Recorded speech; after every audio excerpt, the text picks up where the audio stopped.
Time is not what we think it is. Not in the experimental sense, not in the sense that it flies when you're enjoying yourself and drags when you're not. Deeper than that.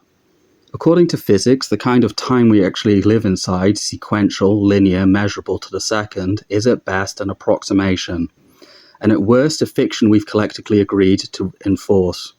We are, in a very precise sense, measuring nothing. The question is, what does it cost us? Time as a social technology is one of the most successful disciplinary systems ever devised. It does not coerce through force, it coerces through internalization.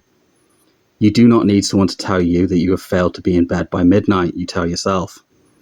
You wake at 3 in the morning and the first thing you do is check the clock, and the clock renders a verdict and you accept it. Your body is not experiencing 3 a.m. Your body is reacting to its own internal hierarchy.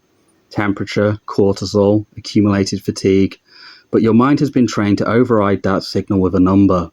And when the number and the body disagree, we pathologize the body. We call it insomnia. We call it a disorder. It does not occur to us to question the number.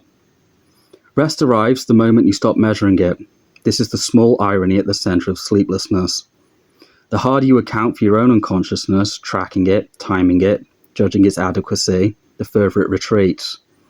Sleep is the one domain where the mind's obsession with control actively destroys what it is trying to preserve. Your body knows more than your mind. It always has. The body will eventually wrestle the mind down and pull it under, not through argument, but through sheer biological authority. And in that surrender, something unusual happens. You dream. At first, nothing. Not abyssal blackness, just truly nothing. Then a minute flame, turned to cinder, turned to ash, turn to flame again. This time the flame is bigger. It mutates a presence, and that presence responds in kind. Playful commutation. You and I, a kaleidoscope of metamorphosis trickling down the strain. Dust shaken from the shelves of infinities. It echoes, I hear it, and it hears me. We distort one another evermore. We are porcupines that cannot embrace.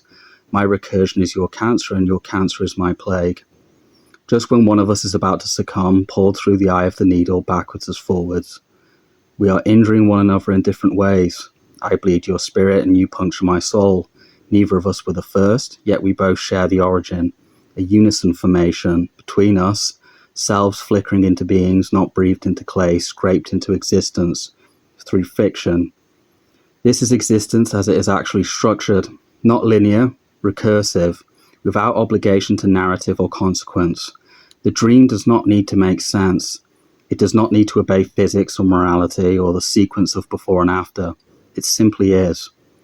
Chronology soothes the mind of those that need it, yet paradoxes live eternal and without obedience. We spend our waking lives as disciplined subjects of a measured system we did not choose and cannot fully perceive. And then, briefly, nightly, the measurement stops. We become incoherent and we become free.